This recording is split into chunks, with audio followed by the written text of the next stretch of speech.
Hi, everyone. Welcome to today's webinar brought to you by Natural Gas Intelligence. Insulated, not isolated, the outlook for U.S. natural gas in a global market upended by war.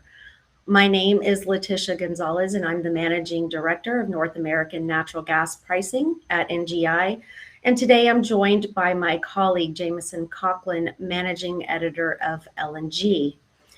Today's webinar is scheduled for 45 minutes, and that includes time for questions and answers. So I encourage you now to take a look at the lower right-hand pane of your screen, and that's where you will drop in your questions. For those that we are unable to answer today, please note that rest assured your questions will be answered. We'll be following up with you all individually following the webinar. In addition, the webinar is being recorded, so all registered participants will receive the recording along with the slide deck presentation. So with that, we can go ahead and get started.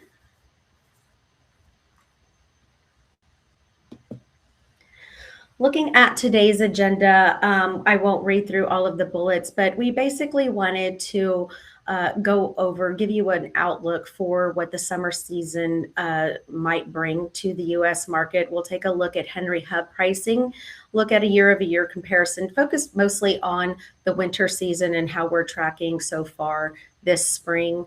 Along with the Henry Hub, though, we'll be looking at a few other key Southeast markets. We'll be looking at all the factors that are driving those prices: production, storage, demand, particularly LNG, now data centers. From there, we'll then look at the forward curves. What are the forward curves telling us about what the price environment could look like for natural gas later on this year and here in the coming months and years? Finally, I will turn it over to Jameson, who will give us an update on the war in Iran. As you know, things are changing day to day, minute by minute. And so he'll give us the latest updates there, and in particular, how this is impacting the global markets and U.S. LNG markets here.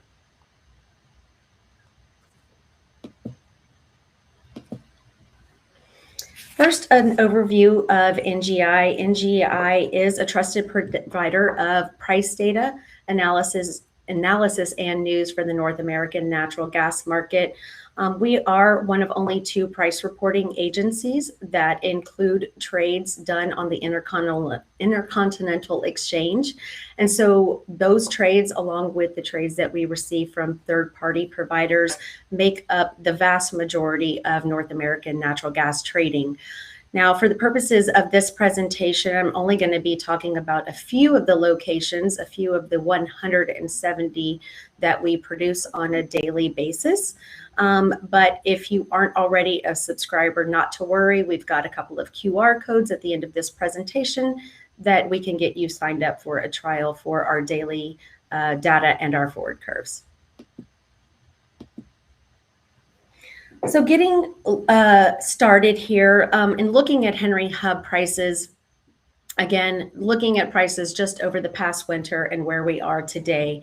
What I wanted to note here is honestly not the big spike there that you see in the middle of your screen, in the middle of this chart here, when prices went to more than $30 earlier this year. But what I want to point out is really how quickly prices have fallen. And you can actually see that year over year, prices then moved below year-ago levels beginning in mid-February. It's no surprise that we're going to see strong demand in the winter time. That's ultimately what led to that spike you see to more than $30 at Henry Hub in January. But it's important to note the backdrop. And so heading into this winter, as we entered last winter, healthy storage inventories were in play. At the beginning of November this past year, we had more than 3.9 TCF of natural gas in storage. But alongside that, along with the added supply, we also had a lot of demand in the market. We have Plaquemines, LNG, Corpus Christi Stage 3's expansion, and now we've got Golden Pass that's ramping up. And so all of this has added a significant amount, more than 4 BCF per day of new demand in the market. We've also, as I mentioned, had what we call the Fern factor. So this was Winter Storm Fern. Before I used to only know that hurricanes had names. Now we've got winter storms that have names. And so Winter Storm Fern really threw the market for a loop. We had actually started the winter season, quite mild. And then when we get to late January, Winter Storm Fern came in and spiked ResCom demand alone by 30%. It also drove up power burns by 14%. And then while it's also driving up demand, it took a big cut to production and wiped out more than 18 BCF per day out of the market. Now, of course, this was temporary. The production ultimately recovered, reached back up to its record highs. But again, that's just the backdrop that we have, that we had earlier in the winter season. Fast forward to today, though, with production remaining strong, and even with the new data center demand that we've got coming into the market, we are still seeing prices come in below year-ago levels. Now, it's important to note, I didn't want to just look at the natural gas market through the lens of Henry Hub. You can't do that. You've got to look at other regions. We're so interconnected with supplies and pipelines and whatnot. So I wanted to point out a few key locations. Chicago and Southern California in particular, these are where NGI is the index of record. But generally speaking, you can see that the same trends that we saw in Henry Hub prices are relevant in these key markets as well. Chicago looks very similar to Henry Hub. Over in Southern California, however, you see quite a significant gap between last year's prices and this year's prices. And so that, of course, has to do a lot with the solar generation that we've seen ramp up here in California over the last few years. And that's really cut into the share of natural gas that's being used for power generation in that market. Prices in California right now are pretty abysmal. We've even seen sub $1 pricing in California, and I think we're right at about $1 today. But looking at Waha in the lower right-hand side of your screen, I think most people are familiar with the dynamics going on in the Permian Basin. For those of you, though, who are unfamiliar, this is really a situation that we found ourselves basically since 2019. We've got rampant associated gas production. Drillers there are out for the oil. They're not concerned with the gas there. So with all the gas that's coming out of the Permian, they're paying people to take the gas off their hands. And that's what's led to the negative pricing that you see there at Waha. So much so that we've been setting records for negative pricing in Waha. In 2025, Waha averaged below zero on 158 flow days. That's all in all of 2025. So far this year, we're already at 111. So we're very likely going to break that record this year before we start to see some price improvement at Waha later this year when Whitewater Midstream's Blackcomb pipeline comes into the market. And then we've also got Energy Transfer's Hugh Brinson pipeline coming online. Looking at Transco Zone 5, this is kind of the opposite scenario. Definitely still a need for pipelines in that region as well, but we're seeing much stronger pricing. This is a demand market. And if you're unfamiliar with Transco Zone 5, this is really the area that goes from the Georgia-South Carolina border all the way to Compressor Station 165 in Virginia. So on the Gulf Coast, we've got a lot of strong demand, particularly in the summertime for cooling needs. But also, I mentioned Virginia. This is where a lot of the data centers are being constructed and are being built. And like I mentioned before, we are starting to see data center demand actualize in the market. It's no longer something that we're just talking about. It's finally coming into play here. And so we've seen we're seeing about 1.5 BCF per day of incremental demand just coming from that sector alone. And so we do still see higher prices there. We're seeing much stronger prices, $140 during the winter time. While I don't think that we'll reach that level this summer, I do expect those higher prices in the Southeast to come into play now that we've got those LNG facilities online and we're fighting all for the same molecules in that market.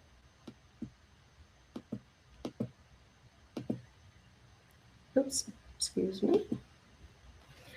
So looking at production, one of the primary driver behind this lower price environment that we're seeing when we're looking at year-over-year comparisons is production. Production averaged 118.5 BCF per day in 2025. This is a record. This is record levels, and now we're on track to average close to 121 BCF per day in 2026. And going back, to 2024, we had strong production, but then it sent prices low, crashing down to historic lows. Fast forward to 2025, we saw some higher prices and we saw production start to increase, and that's continued to today and really being driven by the LNG facilities that were coming into the market and those that are still coming ahead.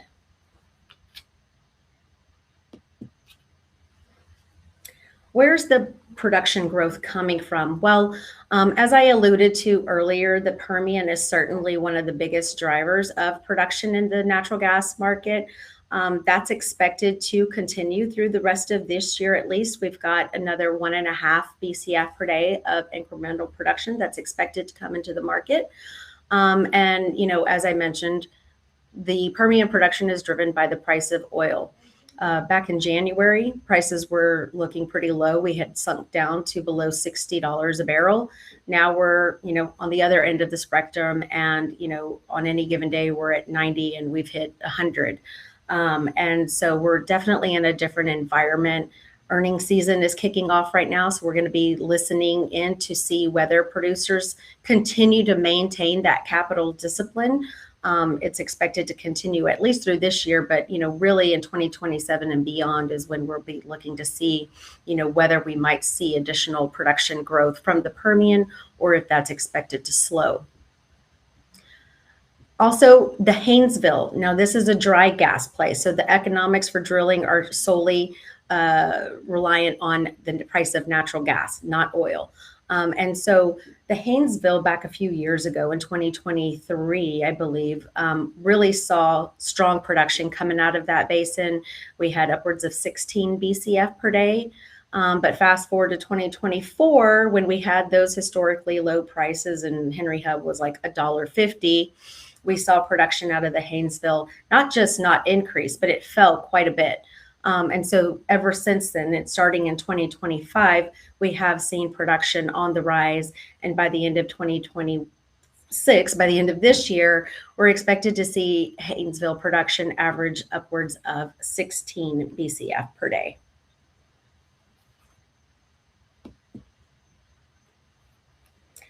Moving on to storage, and as I mentioned earlier, heading into this winter and even last winter, we had 3.9 TCF in the ground heading into the winter season. As I mentioned at the beginning of the winter, this past winter, withdrawals were pretty light. The winter got off to kind of a slow start, so the withdrawals that we're seeing were pretty minimal. But Winter Storm Fern definitely flipped the script there. And so in 1 week alone, we saw inventories move from a surplus of 143 BCF to a deficit of 27 BCF. And so, as we've seen though with the last several years, there's always going to be, one or two major storms that kind of wreck the market. That was certainly the case with Fern.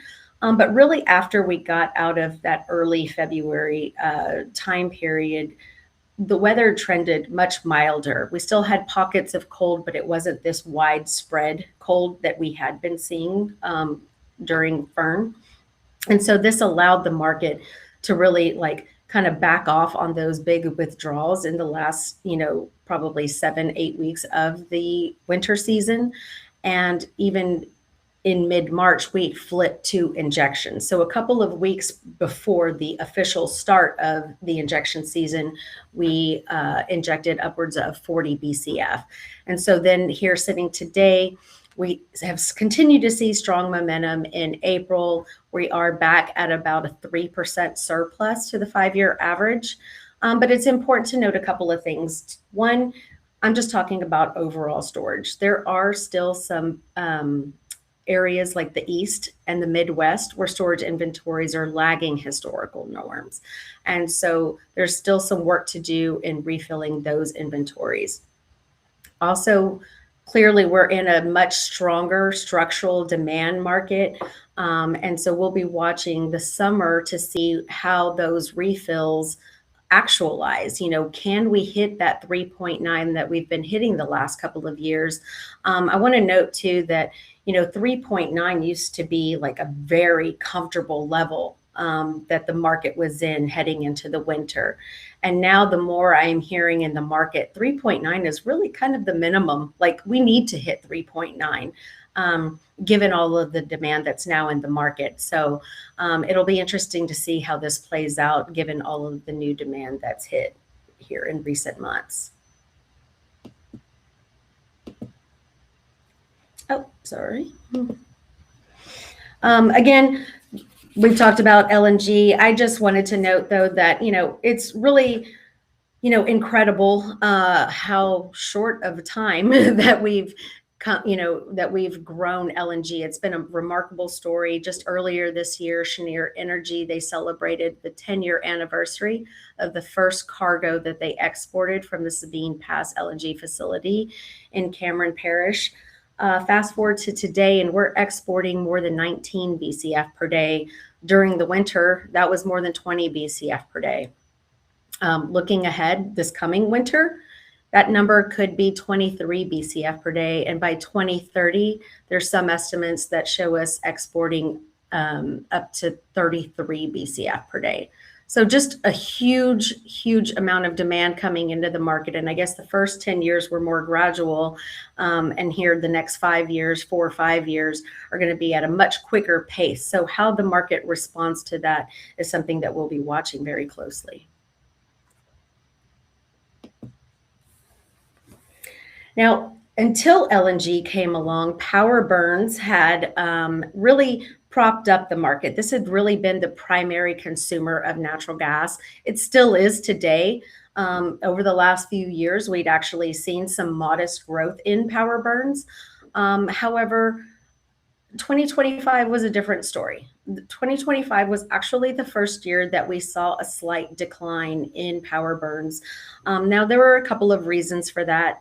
As I mentioned, 2024, we had historically low prices, historically low. So the fact that we had higher prices in 2025 shouldn't have been a surprise.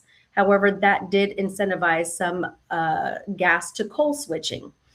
So that came into play.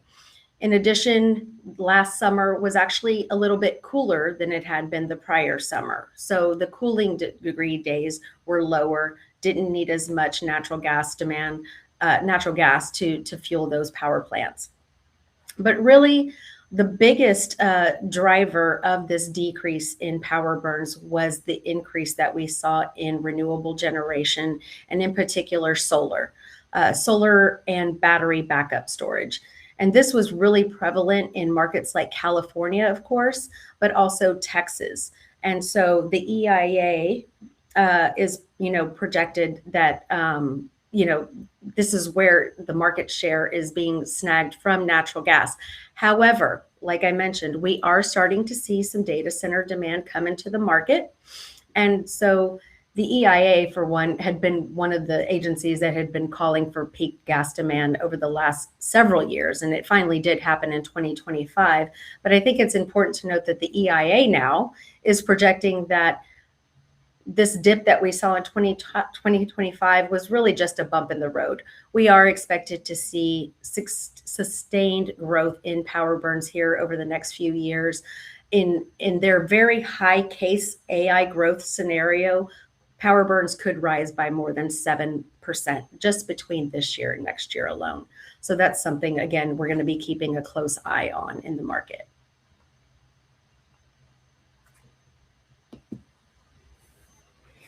Of course, the biggest unknown every summer and every winter is the weather. This is the latest outlook from the National Oceanic and Atmospheric Administration. And we are now in the earliest stages of an El Nino climate pattern.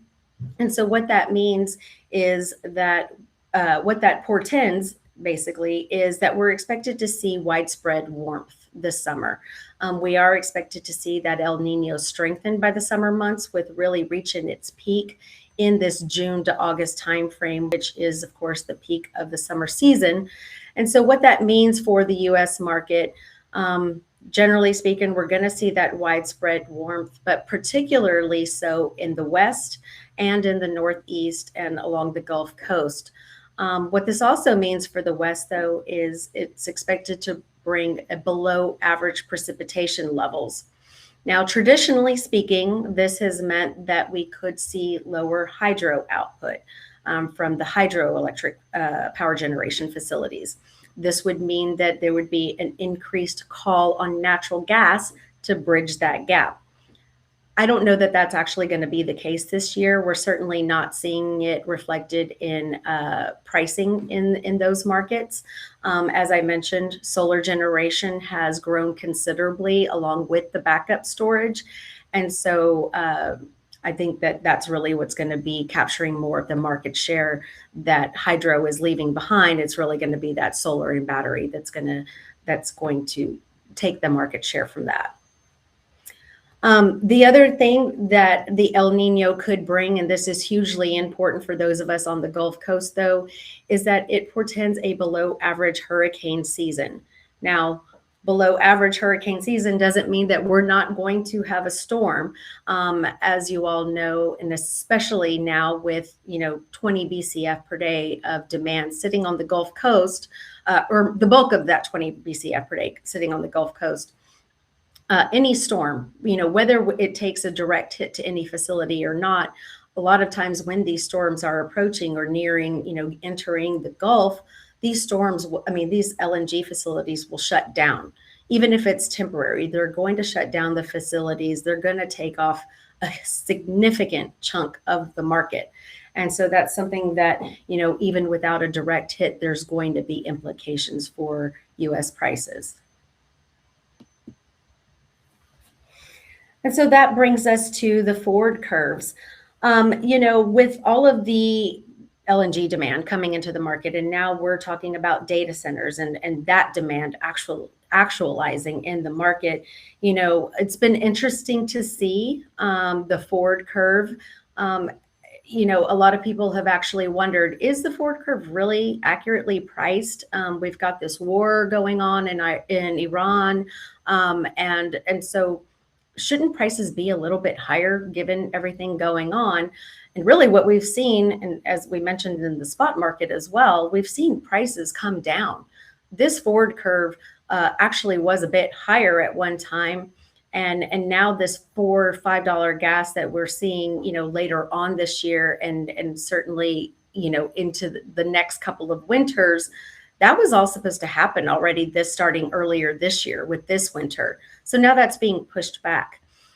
Looking at the 2027, 2028 winter, those prices not that long ago were well over $5, and now we're sitting at about $4.75 during those peak winter months. This snapshot here only goes out a couple of years. I just kind of wanted to show, the granularity and the prices. Our forward curves do go out 10 years though. So if you are interested in those, go ahead and snap a picture of that QR code. And again, not to just look at the US market through the lens of Henry Hub, but looking at it as a whole. And again, this is just a few of the forward curves that we have. We do offer more than 80 forward curves that go out 10 years. But just looking at the markets that I mentioned earlier, we see generally the same patterns, but a couple of things I want to note from this slide. is those premiums that I mentioned being baked into the Southeast market. Those are clearly being baked into the forward curve. We're seeing $10 handles for prices in the wintertime in the Southeast. Waha does see some improvement. As I mentioned, those pipelines that are coming online later on this year, we do see some price improvement in Waha, but it's really important to note that we're still seeing some $1 handles as well along the forward curve. So prices, as I always mention, are a function of time, and things can change very quickly, as we've all seen here over the last couple of months and even this morning. And so with that, I'd like to go ahead and turn it over to my colleague, Jameson Coughlin. All right, great. Thank you, Letty. Appreciate it. So I'm going to briefly recap what's happened so far globally and how it's affected the supply and demand outlook here before we discuss U.S. LNG a little bit more. So as we know, Qatar shut down LNG production March 2nd after an attack on Ras Laffan. 2 liquefaction trains at the facility were damaged in a second attack, and the UAE has halted LNG production as well. So this has eliminated about 20% of global LNG supplies, and Qatar has said that those damaged liquefaction trains could take up to 5 years to repair. That might be a little bit conservative, but this has undoubtedly created a structural supply shortfall to contend with, and the market will be facing the repercussions of the conflict long after it ends. So if we look at what this means downstream, Qatar and the UAE send most of their cargoes to Asia, which is going to be the hardest hit by all this. But, market impacts in the weeks following the outbreak of the conflict have been somewhat limited on the gas side. The war started as the shoulder season arrived. There were cargoes from the Mideast that were already on the water before LNG production was shut down that didn't reach ports until later in March. And, North Asia had fairly robust stocks to work through coming out of winter. But, the longer the war goes on, the worse this will get. When you're taking 3, 4, 5 LNG cargoes off the water every day, there's a structural shift that's going to deepen. So we've kind of gone from supply flexibility back to a pretty tight global gas market. In Asia in particular, demand destruction is going to occur. Some of it could be lasting. Coal is going to benefit. There's already been a little bit of fuel switching, and industrial consumption will come down. I think nuclear power options are, again, being considered more strongly by some of the nations over in Asia. At the country level, as we can see here on this slide, China and India are among Qatar's largest LNG customers, but it's the smaller, more price-sensitive off-takers in places like Bangladesh, the Philippines, Taiwan. They have fewer alternatives, and they're likely to be hit even harder. At the same time, too, European storage inventories finished the winter at about 30% of capacity. That's roughly in line with historical norms, but as we've heard, the continent is still going to need to compete with Asia for cargoes to refill depleted storage stocks. And, lower LNG availability could necessitate more gas to coal switching in Europe as well. There is a chance, too, that demand stays flat in Asia this summer as demand destruction occurs and, more alternatives are utilized. And that would, give an opportunity for more LNG to keep flowing into Europe. But it's very clear that, as the war drags on, supplies are going to be rationed by price, and whoever can pay is going to get the cargoes they need.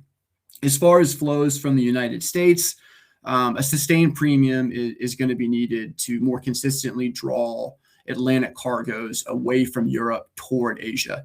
European and Asian natural gas prices were trading within a pretty narrow range of one another after the war broke out.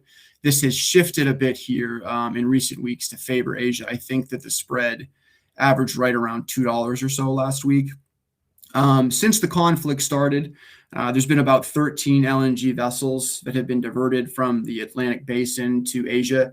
So not necessarily a ton, but if JKM continues to outgain TTF as it has been here more recently, then Asia is going to attract even more Atlantic cargoes. So I guess flows would shift in that sense, as Europe has been the dominant destination for U.S. LNG. But again, the continent is still going to be competing for cargoes to refill stocks ahead of winter. So at this point, I guess it's fair to say that peace talks are in flux. There does seem to be some level of motivation on both sides to end this all sooner rather than later, but I'm not going to speculate on that. What happens if the war ends, though? Well, there's not going to be a quick recovery in energy flows. Let's put it that way. The UAE could bring back its Das Island LNG export terminal pretty quickly. That's a smaller 5 million tons per year facility. But ramping up Qatar's production is going to be a highly controlled, complex process. And as I said, the two damaged liquefaction trains, they're going to take years to repair. And we could be looking at 4 months or so to get those other 12 liquefaction trains running at Ras Laffan, if you look at some of the estimates that are out there. The same is true for shuttered oil and gas production in the region. It's expected to take weeks to restart. And then even if the war ends, a major sticking point, I think, is going to be the Strait of Hormuz and control of it. That route is, questionable at this point, to say the least. So, tensions are likely to run high for commercial shipping there and at the other choke points in the region you can see here on this slide. And because of this, I think that, a risk premium is likely going to be baked into global gas prices for the foreseeable future. So one of the questions everyone has been asking since this all started is, can the U.S. help fill the void that's been left by what's clearly going to be, prolonged LNG outages in the Middle East? And the answer is, maybe a little bit, but not meaningfully. If you look at this slide here, closer to 2026, you can see that LNG supply and demand was already fairly tight. And there's maybe a little wiggle room there that the U.S. can create. I think for starters, it's worth noting that Qatar Energy's trading arm was lifting spot cargoes from the United States pretty regularly before the war started. Qatar also has extra shipping capacity that was purchased or chartered ahead of Golden Pass LNG startup in Texas. That project, though, remains behind schedule. One train at Golden Pass is online, but I think at this point it's likely that the second and third trains won't come online until after this year. So the point here is that Qatar could pick up some extra cargoes from the Gulf Coast with that extra shipping to kind of help here and there. It's also canceled some liftings, which has freed up U.S. cargoes for others in the market. And of course, U.S. LNG is destination flexible, so it can go anywhere it's needed most for the right price. And then we've already heard some U.S. LNG plant operators talk about delaying spring maintenance to keep output near the maximum for longer.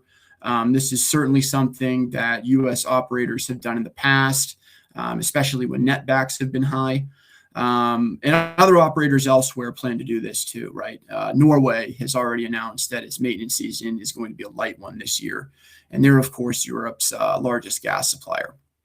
U.S. LNG operators, they also have a track record of squeezing more cargoes from their trains, running at higher utilization rates and maximizing output. Others like Venture Global, they're looking to sign shorter-term supply deals to commit some of those excess volumes that haven't been contracted. They just signed a 5-year deal with Vitol. So, in addition to all these new supplies that are expected to come online in the years ahead, all this can help just a little bit. And I think it's definitely going to contribute to record U.S. LNG output this year. I don't think that there's any doubt about that. But, there aren't a ton of levers with U.S. LNG facilities running near capacity. So the market is going to have to work through some of this structural supply shortfall and rebalance a bit. And I would say right now, if there is a silver lining here at all, it's probably that the price spikes have been less pronounced when you compare them to the market's reaction after Russia invaded Ukraine. International prices have still jumped more than 70% since the conflict broke out, but they've still traded somewhere in the vicinity of $20. If you go back 4 years, within a week of Russia invading Ukraine, European gas prices jumped to like $100. They remained elevated. I think at the moment too that most price forecasts for the second quarter are calling for JCAM in Asia to trade around $30. But that could change if the conflict continues. In any event, the price spike has been less pronounced because more LNG supply has come to the market in recent years, mainly from the United States, and more is going to continue to be added. So looking at U.S. project development, the fifth train at Corpus Christi LNG Stage 3 entered service in March. That brought another 1.4 million tons a year of LNG online. There's 2 more trains that are going to start up there to add another 2.8 million tons by the fall. And then, as I said, the first 3 million ton train at Golden Pass also came online in March. And then as you look ahead, I think that there's still a risk right now that more Middle East infrastructure could be damaged. You've got another 200 million tons or so that's expected to hit the market by 2030. Again, that's mostly from the United States, as you can see here on this slide. So I think all that is, helping to soften the blow of these outages a bit. But, Qatar Energy and ADNOC in the UAE, they both have longer term projects that have been delayed by this war too. ADNOC's Ruwais project was expected to produce first LNG in 2028. That could be delayed if materials and labor are strained by the war.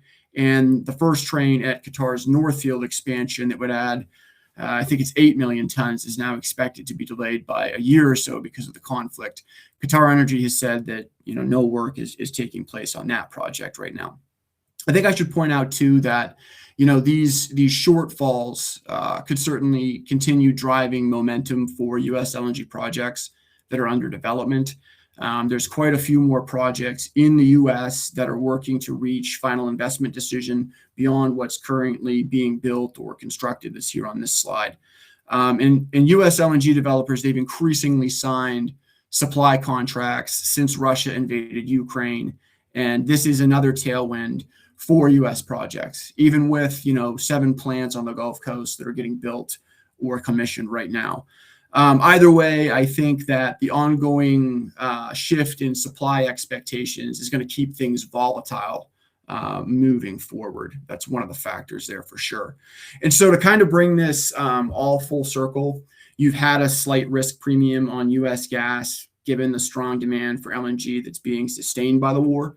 But, prices have been fairly insulated for the reasons that Letty discussed. I would say that the downside for some in the domestic market is the volatility that LNG exports can create.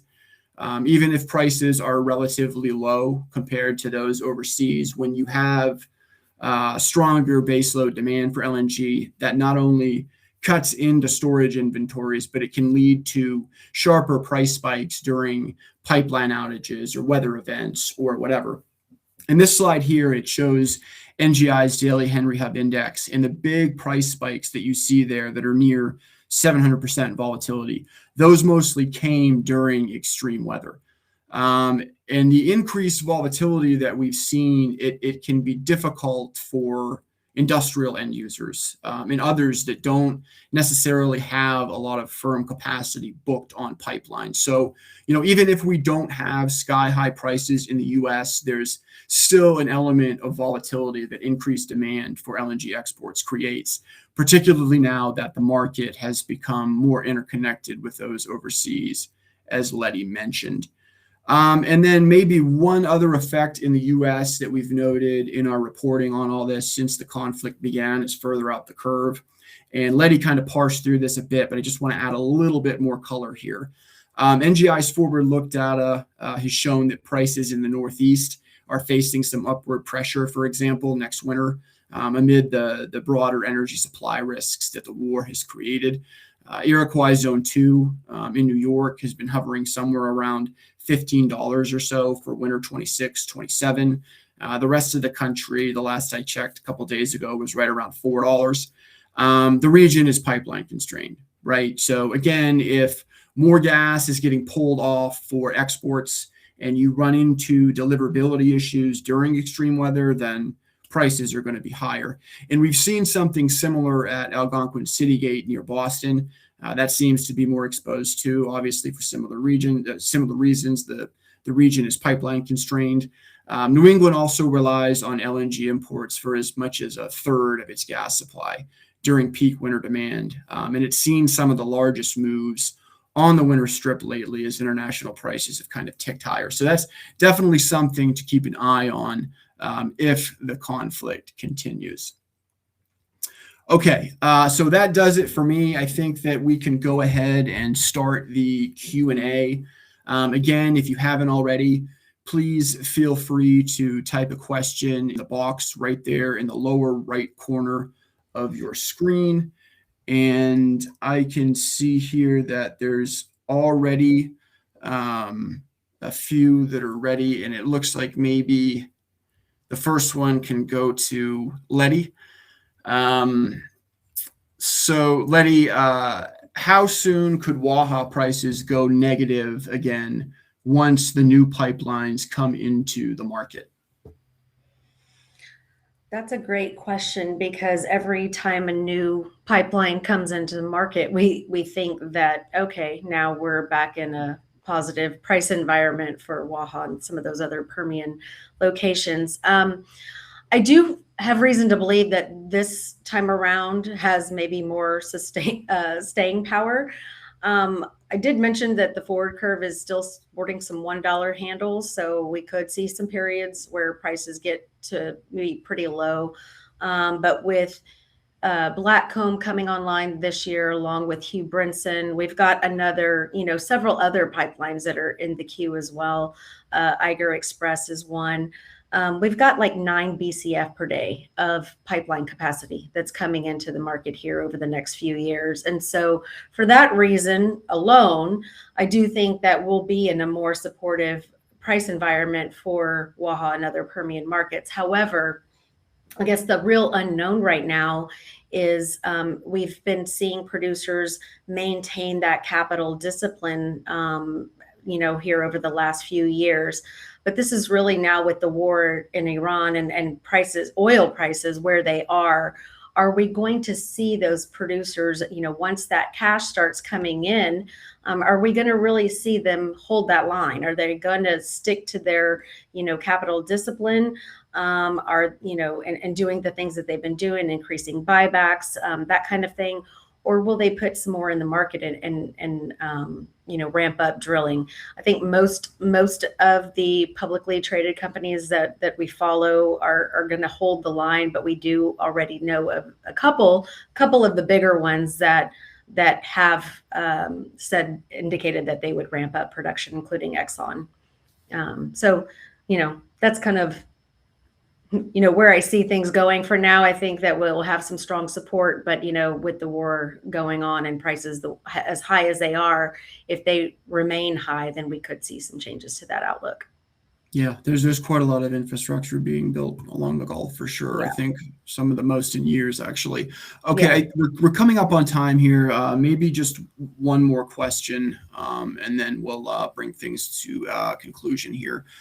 This one looks like it's for me. Do you expect more projects to reach FID because of the war and its impacts on energy?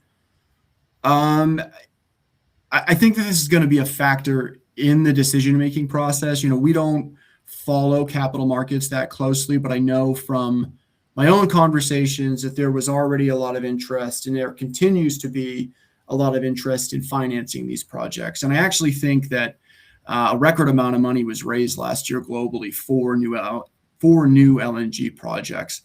The support for these has been pretty incredible too. And of course, the war in Ukraine and what happened in Europe has helped to spur that. I think this situation in the Middle East is similar. At the same time, the market is getting crowded. A lot of projects are advancing, so the same level of due diligence is going to come into play when it comes to, FIDs and financing. I don't see much changing with the process.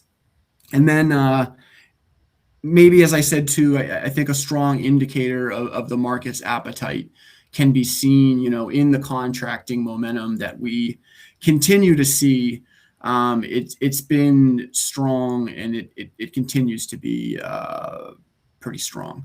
So I think that this is all going to factor into, FIDs moving forward. Okay, I think that that's maybe a good stopping point for us. We've about reached our time. Again, if we didn't answer your question, we will try to follow up after the webinar to get those answered. And thank you all for joining us. Goodbye.